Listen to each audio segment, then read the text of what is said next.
Guys, I want this year to be dedicated to the Refuah of Yisrael ben Tzipporah, Ian Shapiro. I haven't heard much improvement. He's not worse, but to be in an induced coma or at least on a ventilator for a week and a half is not a good, it's not great. And we just wish him healing and Refuah. And that um, I hope that he makes a full recovery. He's a very, very special human being. And on that note, before I say the morning brachas, I just want to also make another mention, which is also very important. Now, unfortunately, we have a community sometimes where many of our friends, parents pass away as we're getting older, and that comes in conjunction with people that we know that are very sick. So although when we were in our 20s, we could every couple of weeks dedicate a shirt to somebody we knew that was sick or passed away, now it's becoming frequent and it's so busy, it's like traffic. On the same day, we can have somebody that's passed away and another person that we're davening for them to be well. So it doesn't take away any kavod from the person that's sick or passed away, just merely that there's a lot of crises going on at the moment. And on that note, I wanted to wish Larry Feinberg, he's a dear friend of mine, and Ronnie Lurie. I wanted to wish him long life on the passing of his mom. His mom's Hebrew name is Masha bat Moshe, and he lost his mom. It was literally a few days ago. Wow. And it's just obviously a bit of a shock, but she was well. So I hope this year is also Aliyah for her neshama, as well as helping Ian Shapiro with his health. And it's a great privilege for me to be with my friends on my birthday. And who would have known this virus would have taken hold that I couldn't see you guys live. But please God, may we all end up in Yerushalayim spending birthdays together, married with kids, all of us. Amen. Amen.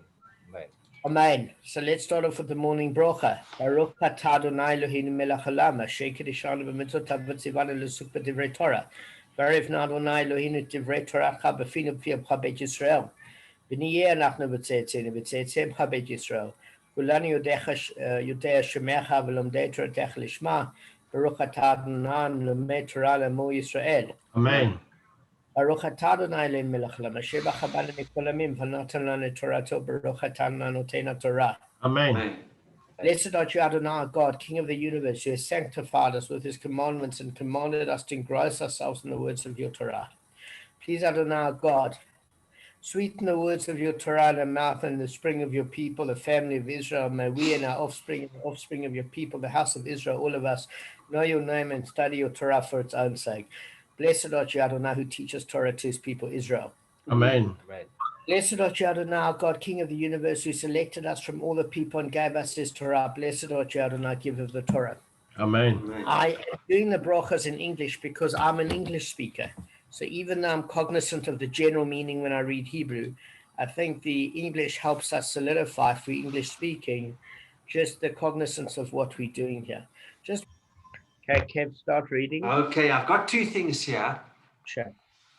which I think are practical and it may have affected us. Present perfect tense, may have. Okay. Let me say the first one here. When the speaker does not want Lashon Hora to be spread, if a person originally related Lashon Hora in the presence of three people, indicated in any manner that he does not want the information to spread any further, the listeners are forbidden to repeat Lashon Hora to anyone else. Since chances are that at least one of the listeners will comply with the speaker's request, Lashon Hora will not be spread by three people. Even if one or two of the three people do repeat the Lashon Hora, the third person is still not allowed to do the same. Okay. Then another thing here, well-known information about someone's past behavior. Okay, you are forbidden to relate well-known information about the past misdeeds of someone who presently behaves properly, even according to lenient opinions. Reason for this is that when a person does teshuvah for previous wrongdoings, he is no longer held responsible for past misdeeds.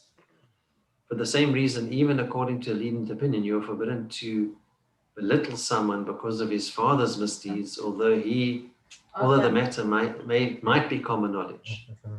A son is not held responsible for his father's wrongdoings when he himself acts correctly. Should I continue about these two examples? Sure. Okay. Example number one, well, there's three. Hannah often attends mixed dances, but since learning that it was improper, she stopped doing it completely. Although many people are unaware of Hannah's previous behavior, it is still forbidden for anyone to mention it. Second one, Gershon's father is an alcoholic. Since he cannot conceal his weaknesses, many people are aware of it, and this causes Gershon's family much embarrassment. Even if Gershon's father's name has become a byword for drunkenness, it is forbidden for anyone to make mention of his alcoholism or disorder in order to belittle Gershon. Okay, then the last one here, which is probably more easier for us to understand. Gershon was a pickpocket in his youth. He has repented for the misdeeds and is presently the personification of honesty. Although his past is known by many people, it is forbidden for anyone to recall his dishonesty. Because these things can affect your parosa, your work prospects. There's a guy actually, you can sort of relate it. I don't know if you remember, but 3 years ago, there was an Israeli soldier, was an Arab Palestinian terrorist who tried to stab someone, was lying on the floor in Hebron, and he shot him while he was on the floor. He went against the rules of engagement. And the oak battled to get a job, and they spoke out again like he was evil. It wasn't the right, he didn't it wasn't illegal for him to do that, but they made the guy out to be such a criminal. And he felt he had remorse, and it still took him a long time to get work. He did eventually find work, but I remember that story. Well-known case. I remember that story. Yeah, and you know what? The problem is when your adrenaline's rushing and you're in that situation where somebody that wanted to kill you at that moment is just disarmed. It doesn't mean the intent is not to kill you. And the liberal Israelis trying to show sympathy for the Palestinians made such an example of him that they like smashed up his whole life. When in fact most of them don't give a continental thought about killing thousands of Jews. And at every opportunity, that terrorist, if he had been armed, would have redone that same activity. Yeah, look. And I mean, this goes back, we'd have a discussion about the Supreme Court here. They're such left, they're so liberal, and it's actually like America. They go against the will of the people. Apparently, to be able to give a share, you need a certain amount of Ruach HaKodesh, and you can't be in a state of depression. If I talk about the Democrats, I'm going to get depressed. So let's change the subject. Because they depress me, they annoy me. So we all have the same political views here. Things I wanted to mention very quickly. Kevin, I want you to go there was an idea about in chapter 9, just something interesting, which is on page 108 in your Sefer, just about the prohibition that Lashon Hara can just be by implication. It's actually very, very, it's called Avak Lashon Hara. It's known as a tinge of Lashon Hara. So I wanted you to just read that page. Okay, I've got something else I found also. Okay, cool. Okay, no. Read what you wanted to read. Okay, let's do that. It's only short, then we can do the other one as well. So we can do both. With pleasure. Okay. Then we'll stop the show. Go Avak Lashon Hara.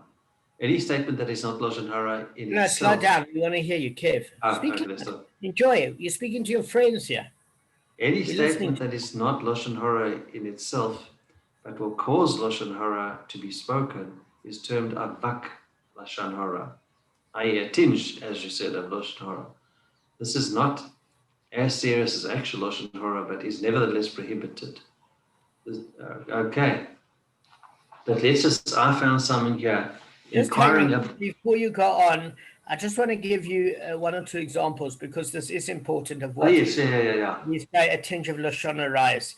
So if somebody's talking about the history of somebody, said, considering, I'm surprised his life turned out so well. That's a tinge of Lashon Hara. It's like, so what's happening with such and such? You know what? We're not allowed to say bad about somebody. So let's change the subject. What have you just said, guys? It's inferred you've said something horrific about somebody, but very portionally saying, listen, I don't want to talk about anything bad about them. Let's change the subject. What have you just implied? So sometimes that tinge of Lashon Hara, it can be a little bit worse. In other words, a guy wants to go out with a girl. He says to you, I mean, he's Woody Allen himself, and she's like a Hamish sort of girl, nice girl. He said, so how does she look? Instead of just saying, you know what? She's a lovely human being. She's attractive. I think you should go out for a coffee, make your own decision. Can't hurt, just a cup of coffee. What does the average schnook turn around to him and say? She's got a great personality. So, that's the main thing. What are you implying? She looks like the arse end of a horse's bus. So the thing of it is, be very careful with your speech and weigh up each word. Yeah. I should have weighed up the swearing on that word. But the rear of a human bus. Okay, so whatever. So the thing of it is, implication of what you say makes a big, big deal. Inquiring about a potential partner. This is relating to business. If you're considering a partnership with someone in business, you are permitted to inquire about details of that person's character and behavior. The same applies if you are seeking a partner in marriage. You are permitted to do so even in instances where you have not previously heard anything derogatory about that person. Even though your inquiry might provoke the revelation of derogatory information, it is nonetheless permissible, since your intention is to prevent further disputes or damage. Example, Mr. Teller needs a carpenter to repair his cupboards. He is allowed to ask a friend about the reliability of a particular carpenter. Okay. Yeah. So if somebody also in marriage, if somebody's I don't know if you can use, if they have a serious medical condition which would require many visits to the hospital, or whatever, people may need to know that, because some people won't mind. Or if someone has got, I don't know if a medical disorder, not medical, a mental disorder, they may not mind that. Damon, what do you say? Is it? I say you have to be careful in the delivery. Let me just tell you from life experience what's happened to me. Is that often I've gone dating in the Jewish community. Now I've got a serious liver disorder.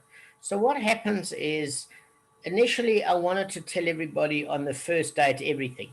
But there's no emotional investment, because on the first date they think, Jesus, I need this like a hole in the head.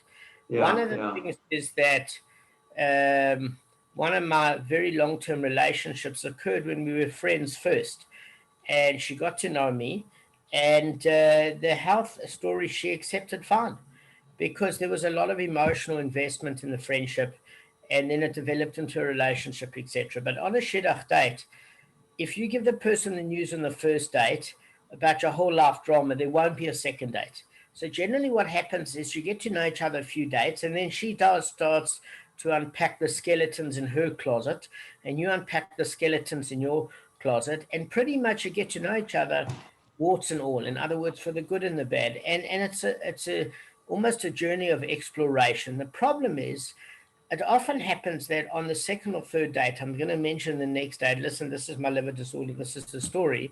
And what ends up happening is you phone the girl, you speak to the shadchan, and immediately it goes icy cold. No, something's come up, she doesn't want to date you. Now, you know what's happened. You know that some well-meaning friend has said, listen, he's got a serious health condition. I've got one word of advice for you. She said, what's that? Run. So, it's about message delivery, when in fact the other party has a right to inform their friend, because they don't want their friend to make a mistake in terms of the shidduch, but turn around and say, listen, I know he's got a health problem, but why don't you find out a little bit more about it, because we've all got problems. And maybe it's something that's not that serious, or maybe it's well managed. So why don't you just chat to him about it? Maybe he's a bit shy to tell you, or a bit nervous. Maybe just find out a little bit about it. Maybe he should know about your other problem, and you should have a chat and see how it goes. Now, that's the right way to deliver the advice. Yeah, I agree. Well said. So, Especially with that. Yeah. Yeah. and it's the same thing with a business partner. I mean, I know somebody that shafted me in a business thing, but I said, when I gave advice to a person, I said, listen, this person has a tendency to go ahead on a job without permission. So they did a good job, but they care more about doing the job and getting earning than they do about your budget. So they do a good job. But what I would advise you to do is make sure that you state to them in email, in writing, that if any job is undertaken without your written authorization, they will not be paid on such a job. And that they need to get a quote from you on each and every aspect and get it signed off prior to approval. Otherwise, the onus is on them, and you will not be held morally obligated to pay for something you have not authorized, because this has been my experience.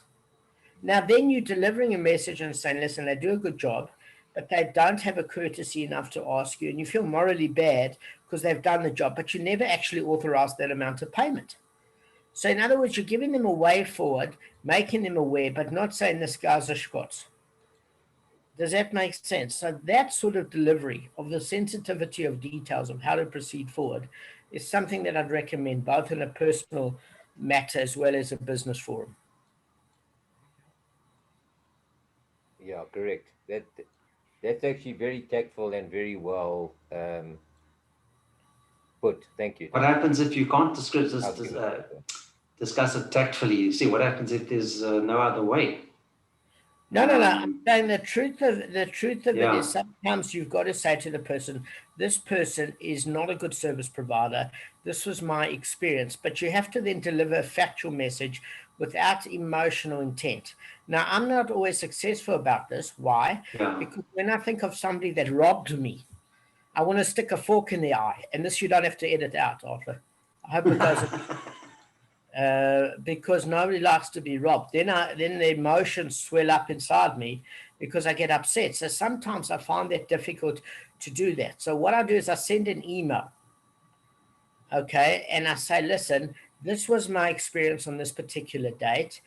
I personally wouldn't advise you going forward. You're more than welcome to share this email with the intended business thing and see if he's got a different version of events. But from my particular standpoint, I would let the buyer beware. Because sometimes if you convey the story verbally, your mouth gets you into trouble. But I can honestly say that a person is entitled to be warned. Just think very carefully about what is factual and what is emotional. Yeah. All right. Let's just first thing I want to do, guys, is I just want to share the screen, then give a quick summary. So listen, guys, a kol v'chomer can work one of two ways. It'll state a stringency found in a lenient case. So it'll find a very relaxed case and then say that this particular stringency applies. So then what happens is when we find a more stringent case which mimics that situation, how much more so does that stringency apply? Does that make sense? Yeah. So we found a relatively relaxed sort of environment where they're quite chilled about the halachas, and then in one particular case, they're super stringent. So then when we find a more stringent case that's very, very similar to the first, but we don't know how to apply the law, in that particular case, we certainly apply the stringency, because even in the lenient case, they apply the stringency. Then the kol v'chomer can come the other way around. We haven't talked about the daya yet, where we found actually a very relaxed leniency found in a stringent case. And then when we find a similar case that's more lenient, how much more so does that leniency apply? Does that make sense? So all we're doing generally with a kol v'chomer is we're looking for patterns and knowing whether or not to apply leniency or stringency. That aside, let's just take a revision of the daf for a minute, and then we can completely go through it. Okay. So the sages, we asked why the sages didn't expound on Bava Kamma variations of their own. So, just quickly, let Shane and Regel in the public domain obligate the owner to pay. And you can derive this through the following Bava Kamma. So this is what the Gemara is proposing. It's not necessarily the law. If Keren Tam, for which only pays half damage if it occurs on the premises of the damaged party, and it obligates the owner to pay if it occurs in the public domain, then Shane or Regel, for which one pays full damages if it occurs on the premises of the damaged party, isn't it logically compelling that it obligates the owner to pay if it occurs in the public domain? So therefore, what we're doing is we're taking the stringency and showing that there's a stringency with regards to Shane and Regel in the private domain of the damaged party. Right, we're gonna learn another Bava Kamma. The Shane and Regel on the premises of the damaged party should not obligate the owner to pay more than half the damage, right? Yeah. This is what's being suggested, as can be derived through the following Bava Kamma from Keren. If Keren Tam, which obligates the owner to pay in the public domain, does not pay more than half the damages on the premises of the damaged party, then in the case of Shane or Regel, which the owner is not liable in the public domain altogether, isn't it logically compelling that it pays no more than half damage on the premises of the damaged party? Why then is it generally accepted that one pays full damage for Shane and Regel on the premises of the damaged party? Does everybody understand the Bava Kamma? Can you give it back to me? Repeat it again, and we're going to explain it in a couple of easy steps. Okay. So it's asking a question. Shane and Regel on the premises of the damaged party shouldn't obligate the owner to pay more than half the damage. Okay. That's what's being proposed. Okay. What do we pay for Shane and Regel on the premises of the damaged party at the moment? Full. Full. Oh, Now, what's this proposing? Shane and Regel's full. Sorry. Shane and Regel. Yeah, it's proposing you shouldn't pay more than half. That's the question that's set up, or the proposal. Shane and Regel, we know you pay full, and it's proposing here that you should pay half. Does that make sense? Okay. Yeah.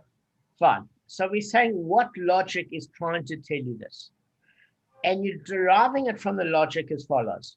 You're saying, look, if Keren Tam obligates the owner to pay in the public domain, and it doesn't, which so far, Keren Tam in the public domain is definitely more hectic than Shane and Regel. Am I right? Yeah. Yeah. What do you pay in the public domain for Shane and Regel? Nothing. Yeah. Do nothing. Okay, so Yeah. the logic goes as follows. I'm saying for Keren Tam, you pay half damages in the public domain, which is more hectic than Shane and Regel. So if Keren Tam is more stringent in the public domain, and yet in the private domain you only pay half damages, why don't you then pay half damages for Shane and Regel in the damaged party's yard? Because we see, if you compare that to Keren Tam in the public domain, you don't pay anything. I'm going to repeat it just one more time, just so that you guys cop it. The question proposes as follows. We've learned so far that you pay full damages for Shane and Regel in the damaged party's domain. Instead of using the word field or vineyard, let's just use the word on the damaged party's premises, simple English. If your animal goes there, if it eats something or if it tramples on something, what are you doing there? So therefore, you should make full restitution. If you damage 20 zuz, you pay 20. If you damage 80, you pay 80. That's what we've learned so far. But the question that the Gemara is asking is, why didn't the Tanners of the Gemara say that you should pay half payment damages in the damaged party's yard for damage that your animal does? On the following logic. If we take a look at Keren Tam, okay, in Keren Tam, in the damaged party's yard, what do you pay? You pay half. You pay half, correct. You pay half. So that And then what do you pay in the public domain for Keren time? You pay half too, right? Off as well. So fine, we're saying, listen, Shane and Rego, you pay nothing in the public domain. So in the public domain, it's more lenient than Keren time. So if Keren time is more stringent in the public domain, and yet in the private domain, you're only paying half, where you don't pay anything for Shane and Rego in the public domain, why don't you also pay half for Shane and Rego? Okay, I can answer that. Okay, but before you answer it, can Kevin, do you want to give that over? Do you want to give over the question proposed? But before that, can I just ask a question? Why? Because Shane and Regal are not subject to Tam and Muad. Also, that's also an important factor to take into account. Okay, I think that is a very, very important factor that Kevin's bringing up. I think it's actually very, very accurate in that the only reason that you pay half payment damages is because the animal's not a habitual gorer. It's not, and correct, and you're not in trespassing. That's the other one. You're really not trespassing. Okay. In other words, of course you can be allowed in the public domain. If you're damaging in my property, what are you doing in there without permission? So the fact that you're trespassing is one logic, perfect. And the fact of it is that it's habitual for the animal to walk. It's its normal activity, where it's its abnormal activity to gore or injure. It's normal for an animal to eat, but it's abnormal for an animal to injure. So Kevin has got a good point, is that the animal's behavior allows for you to pay half payment damages for Keren because of the unusualness of the behavior. That's very good. And also, I'm even proposing that because somebody is trespassing, as Gavin said, like, you're in public domain, or you're never meant to be able to travel. So the reality is, it's not like you broke into my premises and then caused damage, or your animal escaped and caused damage where it had no permission to be. So those are two logically compelling arguments. So what we have to do here is, if we've got a comment which is a logical argument, we can refute it with logic, but the only refutation where it's much more difficult to usurp is scriptural evidence to the contrary. Because if I've got a logical argument and you've got a logical argument, we have to battle it out until we find what's the right sort of conclusion. But if there's a scriptural source, in other words, say something is written into South African law, and I've got all the logics in the world, all the logic. Like, for example, I turn around to you and say, listen, you stopped suddenly. Of course, I'm going to smash into you at 120 k's an hour. Then the South African law says no. I should keep a correct following distance on the assumption that somebody could run in the road and the other driver would have to stop urgently. Now, in any other country, that generally doesn't happen because there are no potholes and no others are crossing the road at 200 kilometers an hour when trucks are going. It's not normal. Africa's got its own wild rules because, circumstances are different. In America, nobody's going to run across the highway like at the Selby off-ramp. In South Africa, people do some very strange things. There's potholes, there's road chaos. It's just normal African conditions. That's what happens when there's no government infrastructure. So the government's response is now to make sure that you have a correct following distance and that the car in front of you can stop automatically without notice, which means no matter what your logic is that the car stopped suddenly and how much to stop at 120 k's doesn't count. Why? Because anything that is written into law is stronger than whatever logic you're going to have in front of the court, always, in every country. So what we're saying is there's scriptural law to the contrary, which Hashem has laid forth, and the Sanhedrin has laid forth. That's going to be stronger than any sort of logical derivation. Does that make sense, Kevin? Even though we've got good logical arguments, and it could be a factor. Anything that is scriptural in nature would definitely put the argument to bed. So because that's the law. That's the law. Now, what is the question?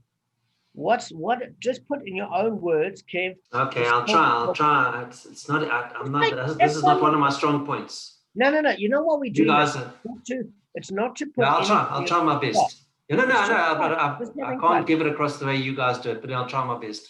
That's all. Okay. In other words, they're not in the same. Okay, so the question is why Shane and Regel, talking about the public domain, they're not obligated. We were talking about the private domain and the public domain. Okay, Discuss so both. First question I talk I want about to both. ask you, I'm going to break it up for you. You just have to give the right answer now. So the first question is, what is the Gemara, what is the current law regarding Shane and Regel? This is how we break it up when we present it to somebody else. So, What's the current law regarding Shane and Regel in the damaged parties premises? half damages. No. Full damages. Full damages. That's correct. Full damages. So currently what we know is full damages in the damaged parties yard for Shane and Regel. Excellent. So you've set up what we know. The next question is, what is the Gemara proposing that we pay for Shane and Regel in the damaged parties premises? Full damages. No, it's proposing half now. It's saying half. It pays like Karen, the same as because Karen's half, so it should mirror what Karen pays. Karen time. Yeah. Why? Why should it mirror? How does the Kava Kamma go? Is it because there must be uniform rules? Is it for everything, for all types of damages? Not quite. What it's saying is as follows.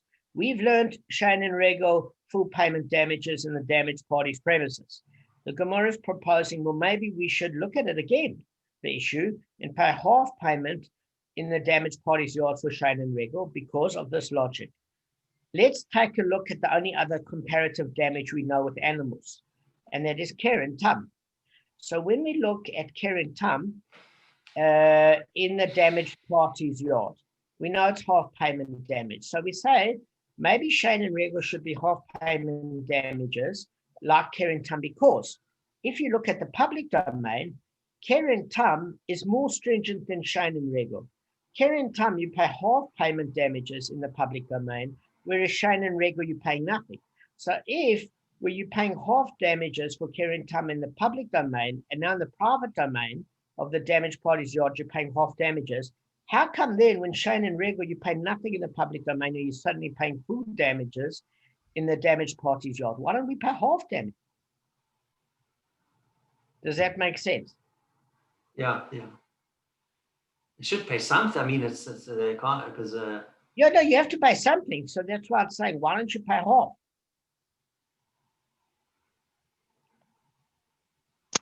Yeah. Okay. So this is what the Gemara, the discussion is at the moment. The argument is. Hey, guys. Hello, Stephen. How's it? Stop up in. Yeah, How's it, guys? pleasure, man. Okay, so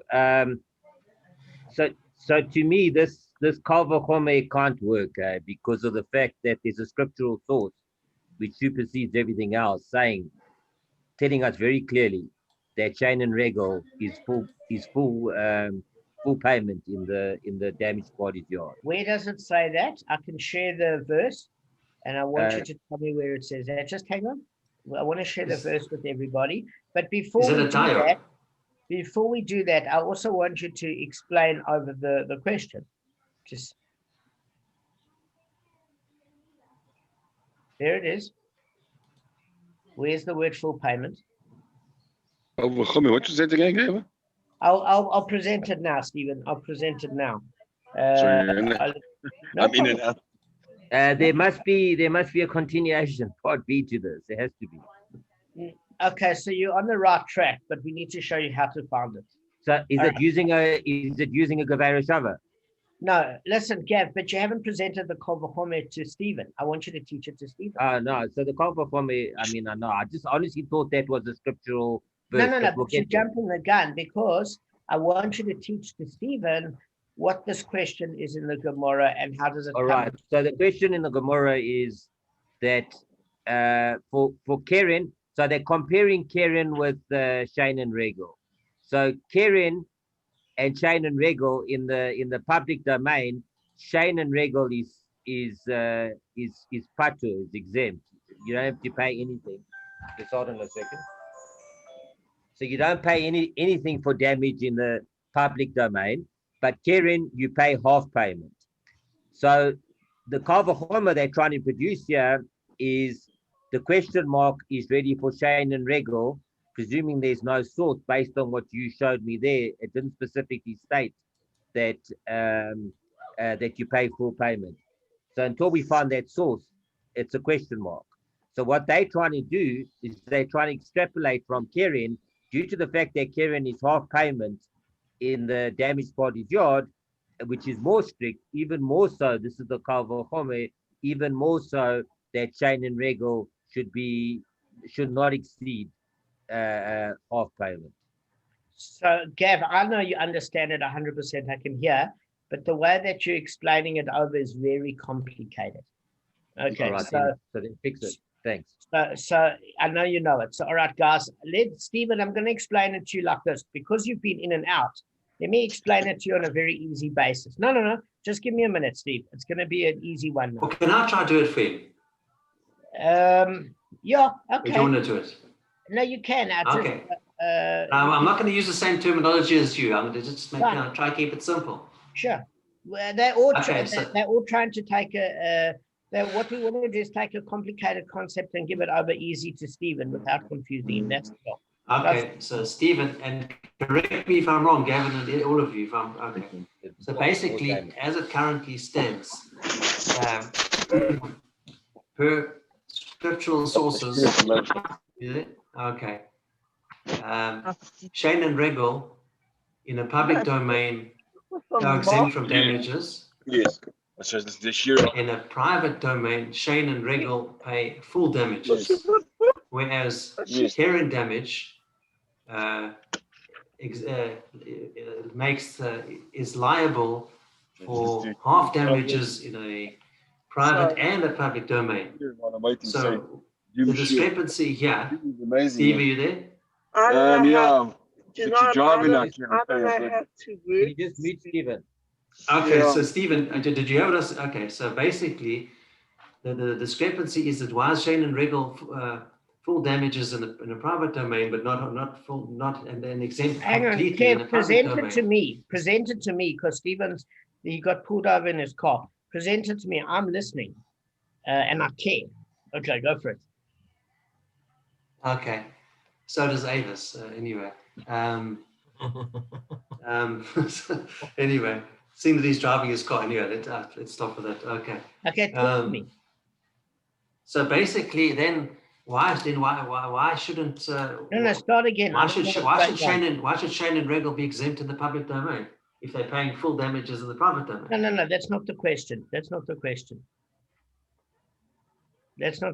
of this Kavachome. These are issues. I agree, they're valid issues. I battle to. I'm not good at. This is not one of my talents. Giving over.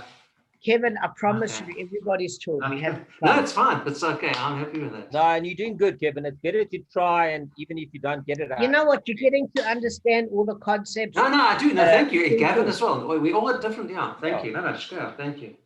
All right, so let's explain it as though we were explaining it to a novice in the following steps. Okay, history. What have we learned? Whenever we do a Kavachome, we say, well, what have we learned so far? Often. What have we learned? What is the assumption from what we know? We've learned so far that Shane and Regal is full payment damages in the in the damaged party's yard. Shane and Regal full payment damages in the damaged party's yard and exempt in the public domain. That's what we've learned so far. Any criticisms? No. Does that make sense? I don't remember how we proved that it was full payment. Wasn't that from a source? Gav, what I'm saying is all we're doing now is presenting the Kavachome. What we did is when we learned the issues of Rav and Shmuel, it clearly, from the very third daf, it gave very, very clearly when it introduced Shane and Regal that the only thing that had half payment damages was Keren Tab. That's it. That's right. That's what I remember, 100%. Okay, so question, in all the dafs we had, this is the first time we're hearing a proposal to make half payment damages for Shane and Regal in the damaged party's yard. We learned up until now that you are to make full payment damages. Okay, public domain exempt full payment damages. We learned it from Rav Papa in the second daf. Fine. So it goes as follows. History. What have we learned? Shane and Regal in the damaged party's yard, full payment in the public domain exempt. Right. What is the question, Kev, that the Gemara is asking? It's proposing. It's saying, why don't we pay half payment damages for Shane and Regal in the damaged party's yard? And it's saying, the Gemara, well, why are you proposing such an idea? It says we take this concept from Keren. Keren Tam, if you compare it to Shane and Regal, is actually much more stringent in the public domain because you're paying half payment damages, where Shane and Regal, you're paying nothing. So if it's even more stringent in the public domain, where you're at least paying half, and then in the private domain, on the damaged party's yard, you're paying half, why is it that when you're so lenient with regards to Shane and Regal in the public domain that you pay nothing, you do not pay anything, that you have to pay full payment damages in the damaged party's yard for Shane and Regal? That's the logic. Does that make sense, guys? Yeah. All right, quickly, let's answer it so we can see what is going in here. Fine. Why then is it generally accepted that one pays full damages for Shane and Regal on the premises of the damaged party's yard? I'm going to share the verse and then you're going to see why. All right, Kevin, if you look at the Hebrew, look at this word, Yeshalem. What it means. Perfect. Yeshalem, it comes from the word, just Shalom. hang on a second. Absolutely. Yeah. Okay, yeah. Yeshalem. It comes from the word shalom, which means peace. Now, what is peaceful? Peaceful means that everything is complete in your life. You don't miss money. You've got a relationship. Your health's good. It means all the factors are complete. There's nothing missing. People aren't happy when they're missing something. You're either worried about your money, your health, or you're lonely, or you're in a relationship and you wish you were lonely.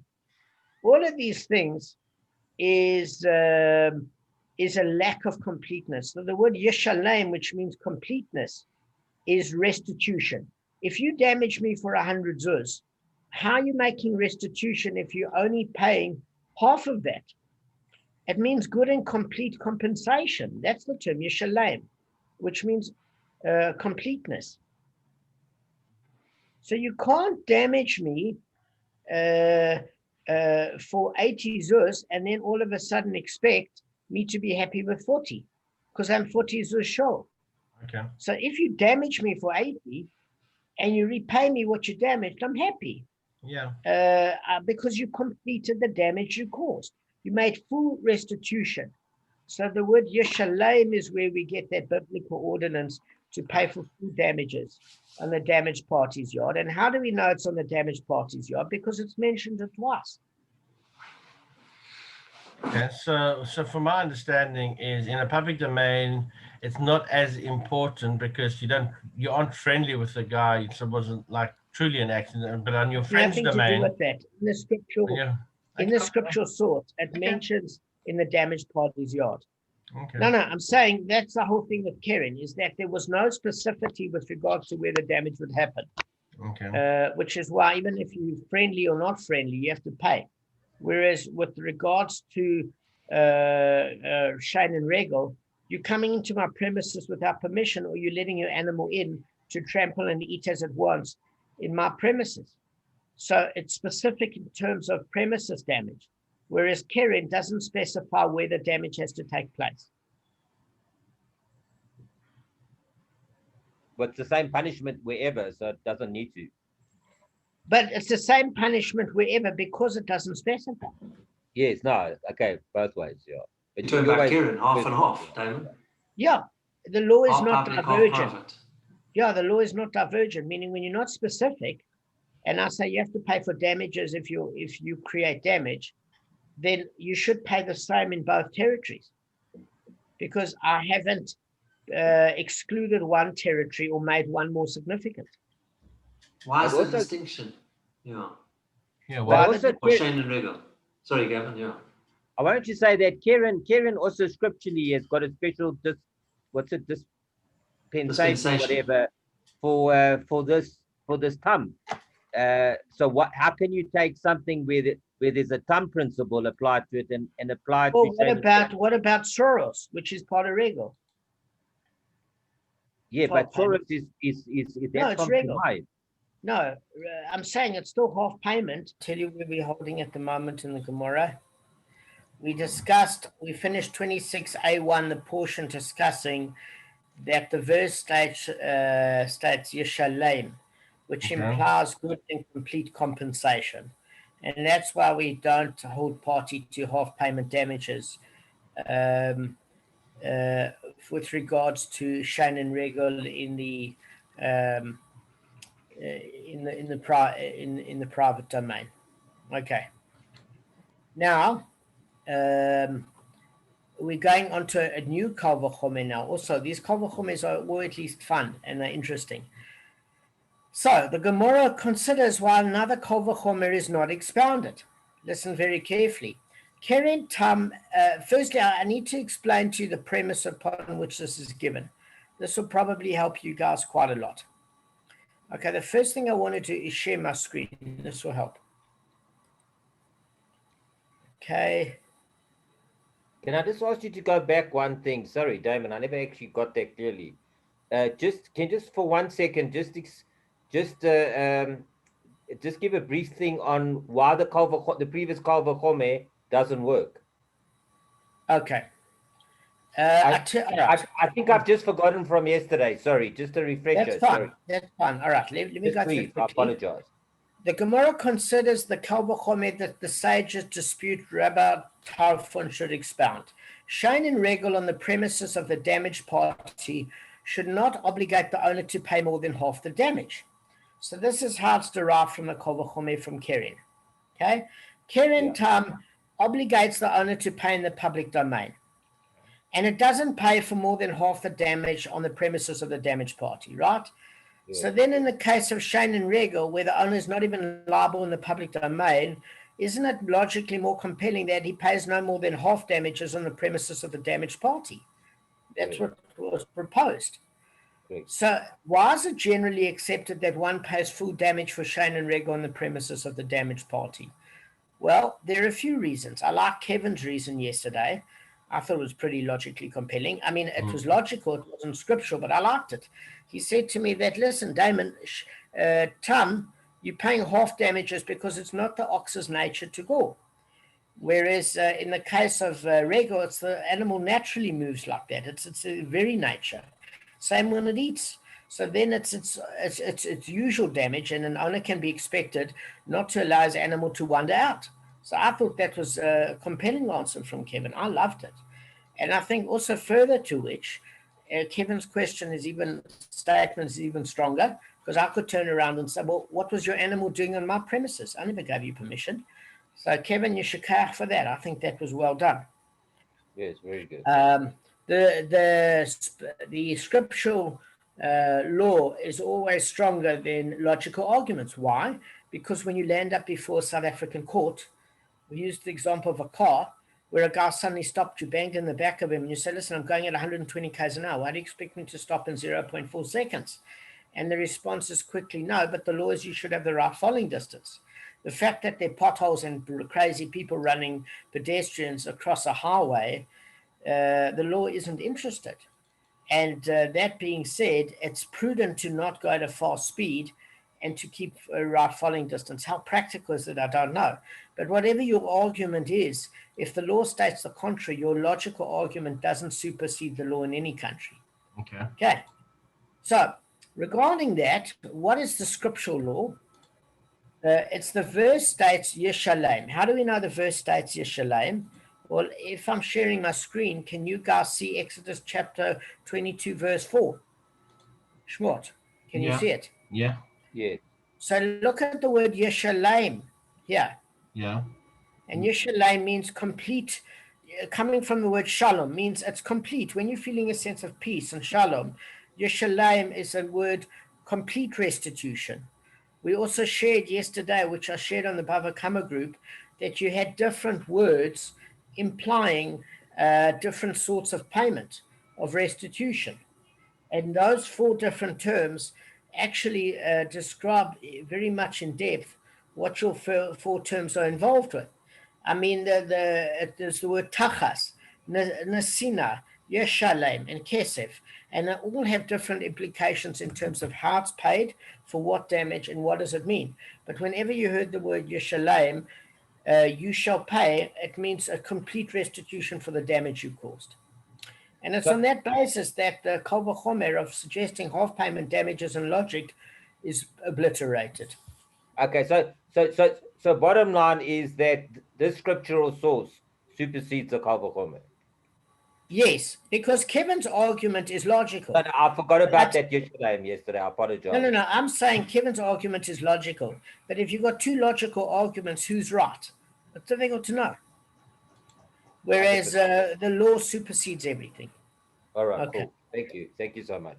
Pleasure. It was a nice summary we did on that. Now, let me just set something forward to you. When we state in our Mishnah, I'm going to set forward this coming Mishnah. One pays half damages for keren tam in the public domain. That you're aware of, guys, right? Yeah. Yeah. Fine. This is what we know. It's true that the Torah states half damages are done for keren tam, but the Torah doesn't specify where the damage was done. One of the things about keren tam, or keren in general, is there's no specificity in terms of in the field or vineyard of another. It doesn't state location. And therefore, accordingly, there's a kal v'chomer that's proposed to say that the Torah refers specifically to where the damage was done on the premises of the damaged party, but not where the damage was done in the public domain. So I'm going to explain to you as follows, is that we've learned a history of what was taught with keren tam, but in that verse, there's no specifics in terms of where the damage was done. Now, when I read the kal v'chomer, you can say it might have merit. So let me read it to you as follows, right? Keren tam in the public domain should not obligate the owner to pay it all. Listen carefully. What do we pay for keren tam in the public domain? Half. What's this Gemara proposing? That maybe we shouldn't pay anything in the public domain. Listen to the logic. If in a case of Shein and Regel, where the owner pays full damages on the premises of the damaged party, what is the law regarding his liability in the public domain, guys? Zero. Fine. So it says in the case of keren, where the owner pays half the damage on the premises of the damaged party, isn't it logically compelling that in the public domain he also pays nothing? He also pays zero. He's not liable. This is the exact opposite of the other one. Correct. So why is it generally accepted that one pays half damage for keren tam in the public domain? So that's quite clever, because it's saying, listen, there's no scriptural verse to specify the location. And based on this logic, he shouldn't have to pay it all in the public domain for keren tam. Kev, do you understand the kal v'chomer? Say that again. You said it very quickly. Listen, but can you just repeat it? Sure. Yeah. Thanks. Yeah. Just the last 30 seconds. All right. So this is what we're saying. Shein and Regel, you pay full damages in the damaged party's premises, right? But in the public domain, you exempt. So keren tam, you're paying half payment damages in the damaged party's premises. So if on Shein and Regel you're paying full, but in the public domain you're paying nothing, keren tam, at which you're paying half in the damaged party's premises, even more so, kal v'chomer, you shouldn't pay anything in the public domain. So the Gemara here is proposing maybe you shouldn't pay anything in the public domain based on this logic. Great. All right. So Damon, can I just throw a spanner in the works here for 10 seconds? Yeah, of course. Then maybe Shein and Regel should be half damages in the private domain as well. Masha should be full damages. Listen, we're not. We've discussed different kal v'chomers. What we want to do is, before we propose more, because we have proposed some similar to what you're saying, and we will propose more similar to what you're saying. Okay. But the key to learning Gemara that I found is compartmentalizing. In other words, instead of the brain going in all different directions, is to just focus on the question at hand.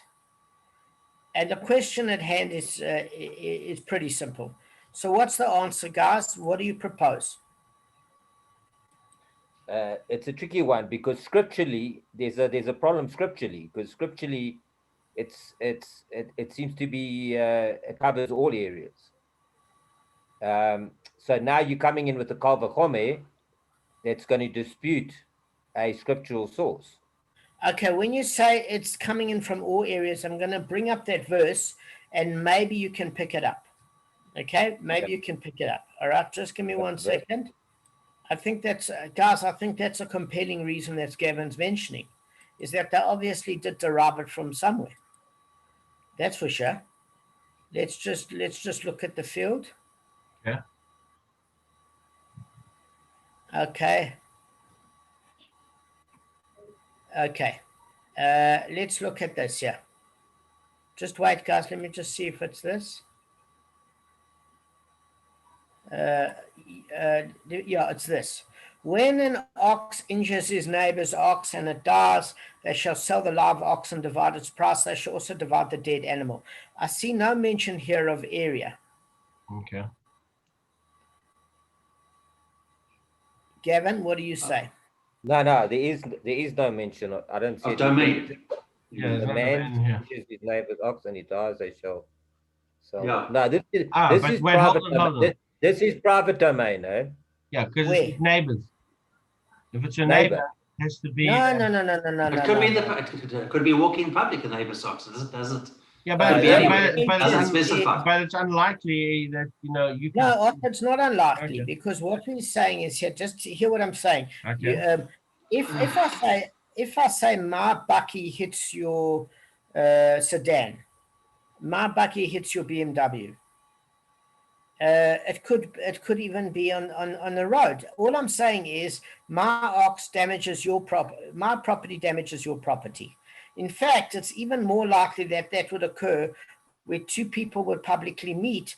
Then how would your property damage mine if it's in my premises? It's actually more likely that it would be in a public domain. This can be anywhere. Eh? It's the same with your car example. I mean, I when I was driving to Accounts 1, I think, I was with a friend of mine in Houghton, and we smashed into his mother in his driveway. So it can happen anywhere, It can happen at home and it can happen outside. So it can. I mean, I remember when I was in Crescent Gardens in Glen Hazel, I invited Chizki and his wife, and they drove a car, and I didn't see their car was parked in my driveway. I was turning on the radio because they came for supper and they smashed their car, and they were coming for supper. And there was this awkward conversation. He said, "So, Dad, I'm loving the supper, but are you going to pay for the car?" yeah. So it can occur anyway. So Arthur, it's probably more likely, probability-wise, that two people's vehicles would collide in a place where they're both traveling instead of the premises exclusively for one party. More likely. And in those days, because you couldn't drive that, there weren't that many people on the road as much as today, to bump into your neighbor. See, to have an accident with your neighbor, today is highly unlikely if you're out there on the road. But in those days, it was very probable. It wasn't really in those people's premises, because you have no permission to be in somebody else's premises without their authority. But also they had fences around their premises, I presume, right? No, but even if you didn't, you could get shot. It's not like today. It's the reality is you still can't can just get go shot today. No problem. Go into your neighbor's property, see how long you last.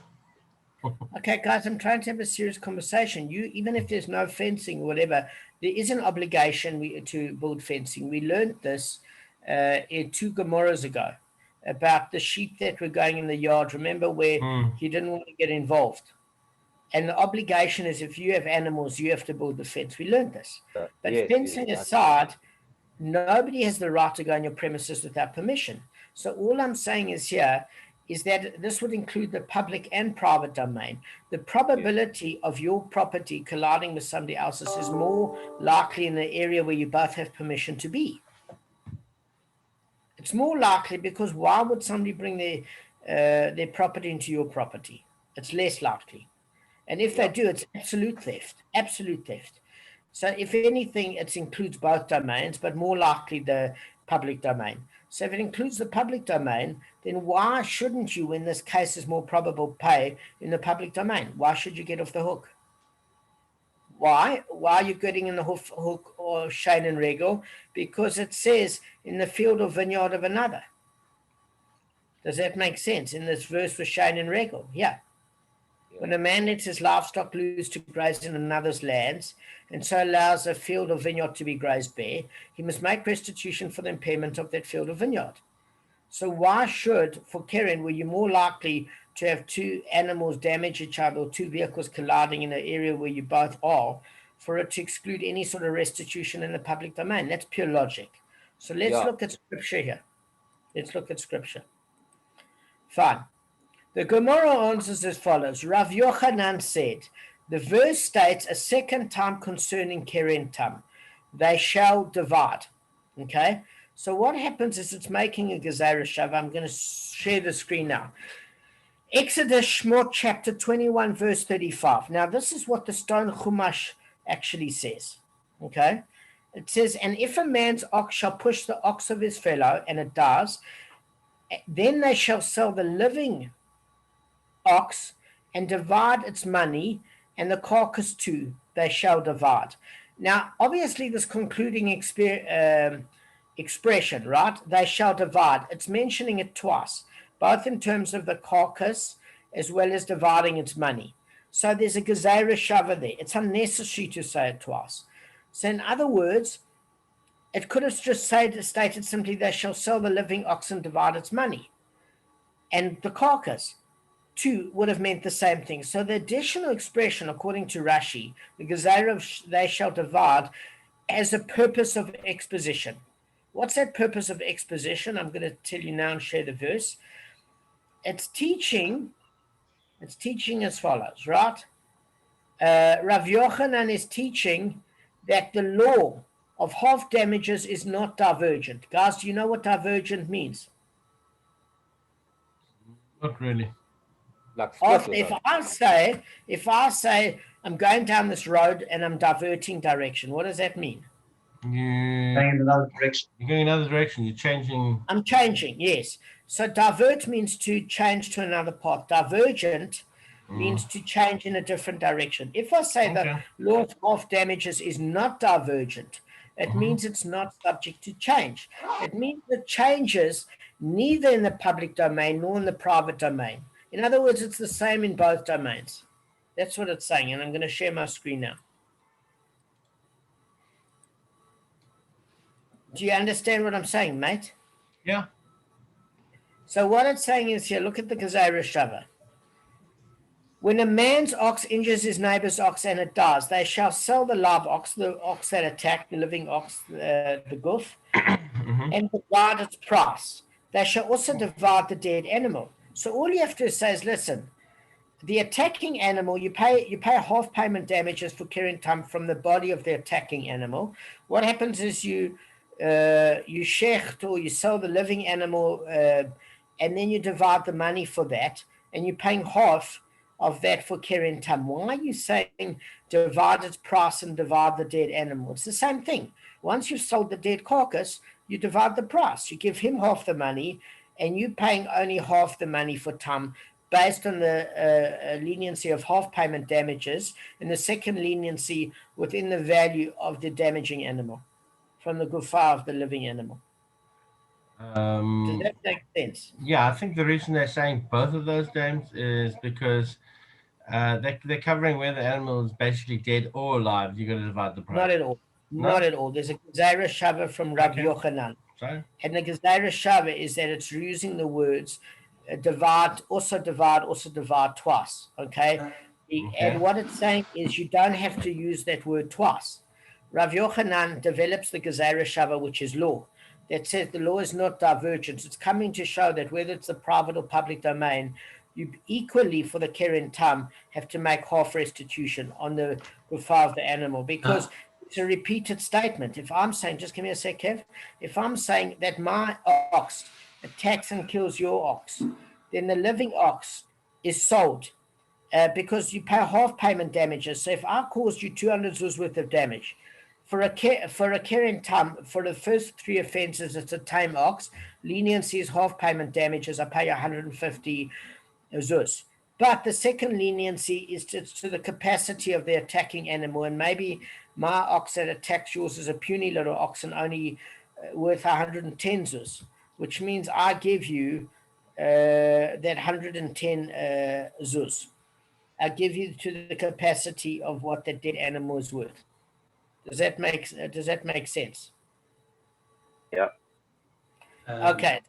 So the Gezerah Shava is teaching us that you pay both in the private and public domain. What were you going to say, Kev? I'm going to say here, divide, sell the live ox, then shech the live ox, and is the dead animal the original one that was injured, or was it the one that sold?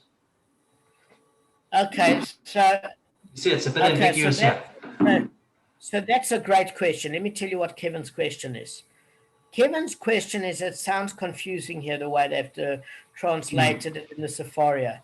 Because what it's saying is that it looks like you sell the proceeds of the ox that did the damage, the live ox, and then they're also dividing the carcass of the dead animal. Which one? Yeah, which dead animal? The one that was attacked. It says the ox. So that is clearly not the case, Kevin. I know that's why I knocked the Tzipporah. Let me explain to you how it's actually put forward. I'm going to just quickly go to the Bava Kamma in the one in Exodus. I actually uploaded it for you guys because that makes it clear. So the clear rule is as follows, is if my ox kills your ox, I'm not entitled to take half the proceeds as reward for my animal killing yours. That's a crazy statement. That's why I don't like the way Tzipporah wrote it. What it means basically is if it killed your animal was worth more alive than dead if it's a working animal. So the meat of your animal might only be worth 200 zuz, for example. But alive it was worth 300 zuz. And I should make 300 zuz worth of restitution because you had a live working animal that was a workhorse. Obviously, you get to keep your animal that was damaged. And in terms of restitution and the balance, etc., we're going to learn all about that. But the reality is you don't get reward for damaging my animal to keep half the proceeds of the animal that you killed of mine. There's no ways. Does that make sense what I'm saying, guys? Yeah. Yeah. Okay, so let me just show you the WhatsApp here. Okay, Masha Mishpatim. Chapter 21, verse 35. If one's man's ox shall strike his fellow's ox which dies, they shall sell the living ox and divide its money. And the carcass too they shall divide. Okay? Now, that's superfluous because they're not dividing the dead carcass of the animal that you killed of mine. Why should you get financial reward for murdering my workhorse? What it's saying is there's a Gezerah Shava, is that your living ox is now shechted. And the value of that, you pay me half the damages for what you cost me of my animal that you killed. And you pay me the whole payment. So if it's a dead animal and your animal wasn't previously a habitual gorer and you owe me 300 zuz, you owe me 150 now because your animal hasn't done this damage more than 3 times. But then it's limited to the carcass of your animal, which they shechted to give you money for. So in that particular case, if you only got 120 zuz for your animal, then your second leniency on tam is that you pay for the limitation on the attacking animal. So the word they shall divide is mentioned twice. And that's the Gezerah Shava, according to what we learned from Rav Yochanan, to say that the law is not divergent. It mentions, and they shall divide, and they shall divide. meaning that the law of half damages applies both in the public domain and in the private domain. It's the same in both domains. Does that make sense, guys? Yeah. Because it doesn't mention domain. No, it doesn't. Just go back there. That's why he's saying it doesn't mention the word domain. But on pure logic, it makes sense what he's saying. Let me tell you why. If I'm saying to you that no domain is mentioned, why should you compare this to Shane and Regal where the domain is mentioned? That's why you're paying full damages and no damages, because it's specific where you have to pay. In this verse where no domain is mentioned, and it's probably more likely that the two animals will fight or there will be two cars hitting each other when they publicly use a similar space. Otherwise, you're invading my territory. What are you doing on my premise? Since the likelihood is more likely in the public domain, but specifically damage can occur in the private or public, and there's no territory mentioned, why shouldn't you pay the same amount in the private or public, since there's no scriptural ordinance specifying the location? Why? Why shouldn't you pay the same? By pure logic. And Rav Yochanan is proving it with the Gezerah Shava by law, saying the law is not divergent. You're paying half payment damages in the private or public domain because the word and you shall divide comes to prove that the law is not divergent, that you pay in both domains. Because the scriptural verse does not say which domain you pay in. So why shouldn't you pay for damage you caused in both domains? On what basis?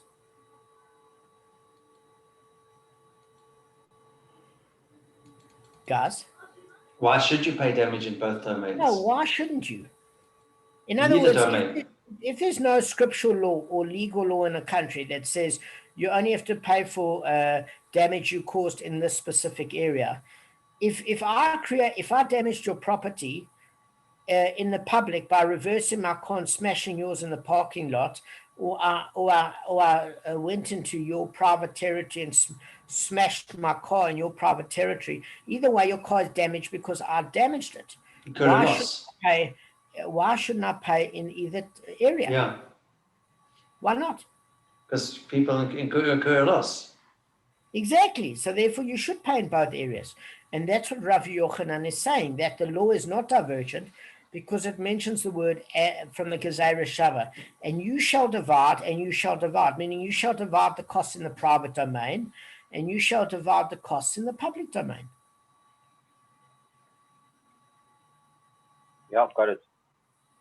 Okay, is that a fair enough statement? This is what we would have thought from the outset. From the beginning, we would have thought it doesn't matter where damage takes place. The damager is liable, regardless of the private or public domain. Correct. You can't use a logical kal v'chomer from Shane and Regal, because Shane and Regal mentions areas specifically where the damage has to take place for liability. So the kal v'chomer is flawed. You can't use a comparison where the law specifies an area. Here the law is not specified an area. Is that all abundantly clear, guys? I can't hear you, mate. Relatively, yeah. Yeah, I'm sort of getting it. Guys, what don't you get? It's a very simple kal v'chomer. I want to know from you exactly, and then we're going to end in 10 minutes. I'm fine. We're not going to do another kal. What exactly don't you get? What's confusing?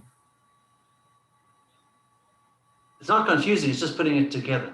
That's what it is. It's just putting the logic. That's it. Yeah. No, I think everyone's got it. It's just putting it the way you do it.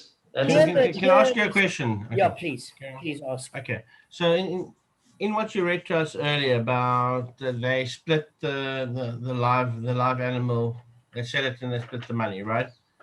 And then it says with the dead carcass, are they working out the value of the dead animal and that's what you have to pay only half of that?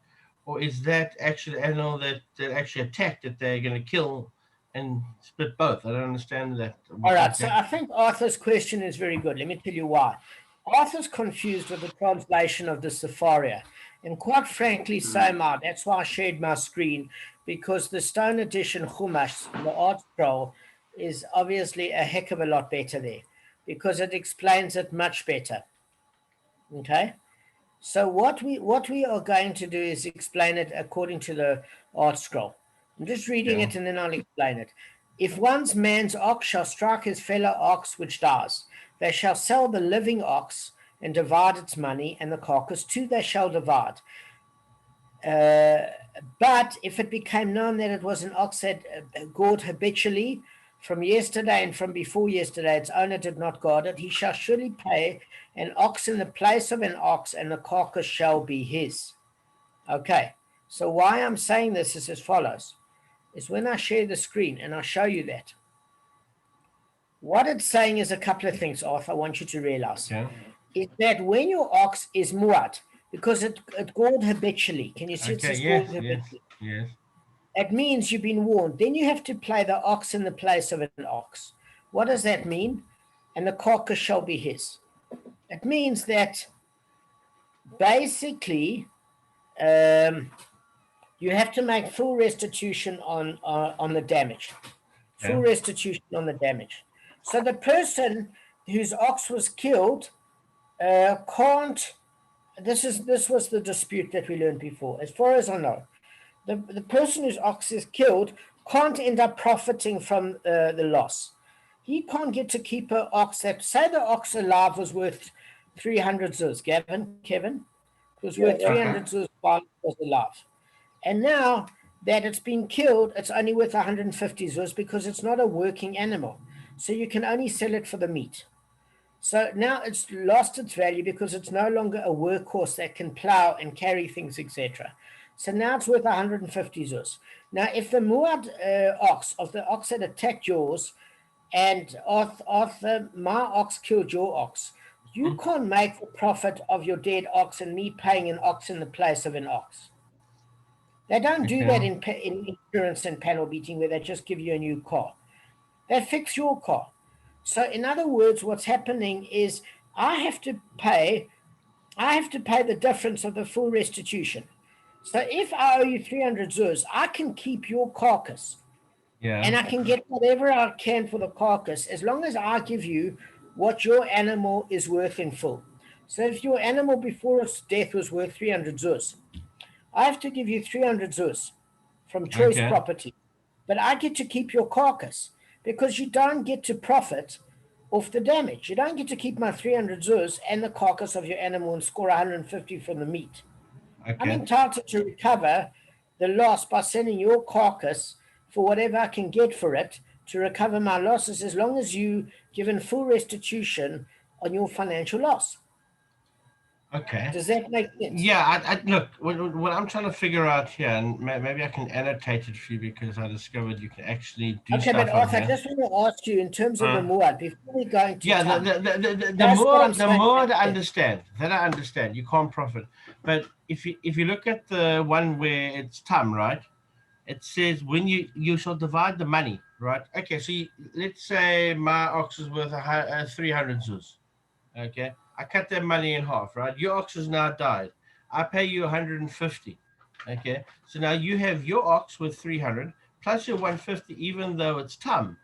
So wouldn't that mean that you're going to divide your dead ox and give me that half to? No, you're confusing the issue. All right, let's just keep it clear here. Let's just keep it clear. Your ox is grazing, it's alive and happy. My ox is generally tame. It took one look at your animal, doesn't dig it, and in this particular case, it never injured it. Injury is clear, you pay for the injury. But in this case, my ox kills your ox. Fine. Now, your ox generally was worth 300 zuz while it's alive. Okay? And now it's dead. Does that make sense? Your ox is dead. So the first thing is mine is a tam ox.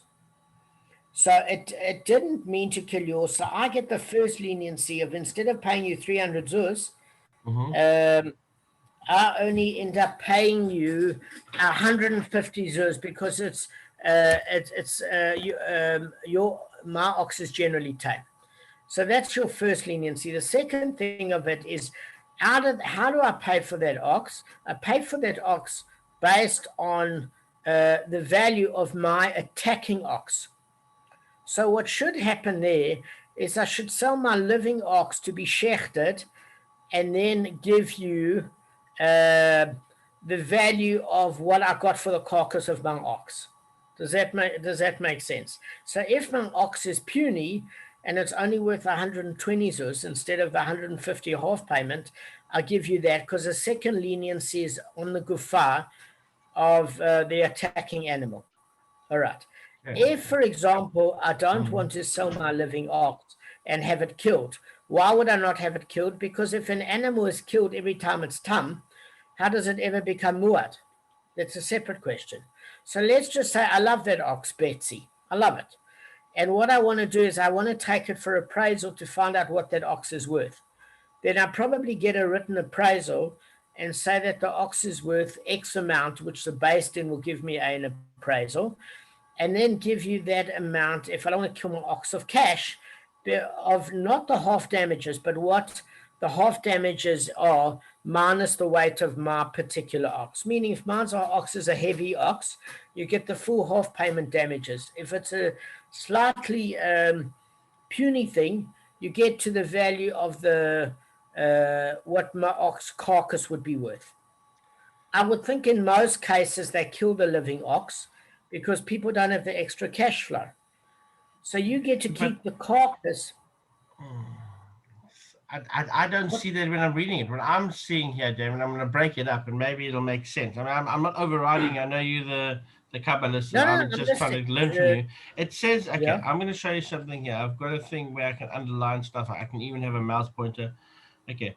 Can you see it says, which, okay, obviously once, I don't know if you can see my mouse pointing at all. It's not working. Maybe not. Let me just see if I can. Just read it to me, mate. Okay, it says here. Okay, if a man's ox shall strike his fellow ox, and which he does, therefore that's the first carcass, right? Okay, Yeah. they shall sell the living ox and divide the money. So it's saying the ox is alive, and then it says the carcass too, which I'm assuming is going to that ox too. They shall divide, because if my ox is worth 300, even if I get a lenience, okay, he's going to be able to have the full value of his 300 shekel dead ox, okay, plus my 150. If you want to call it that. So he's now got 450. So therefore that's not, so what I'm reading is, I'm looking at the carcass referring to the one that died. It doesn't say anywhere that they had it shechted. They shall sell the living ox and divide the money. That's pretty clear. It's alive. They sold it. They divide the money. Why would they go kill it and then divide it again? All right, so listen, and they must kill it. I get what you're saying. There's two possible answers there, okay? When it translates in English, it puts commas. Okay. When it's in the original Hebrew, there are no commas. Okay. So remember we learned before that how you read a verse. You could read it as follows. They sell the living ox and divide its money and the carcass too. And then the word they shall divide is the Gezerah Shava, which is used repeatedly to teach you the halacha in the private and public domain. But the problem is when it's in English, it puts the comma in a different place.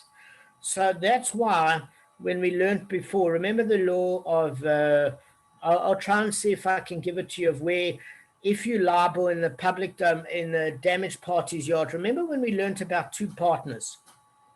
Remember when we learned about two partners? Yeah. Okay. And if they share a courtyard, how it could be interpreted with differently if it's a different commas in a different place.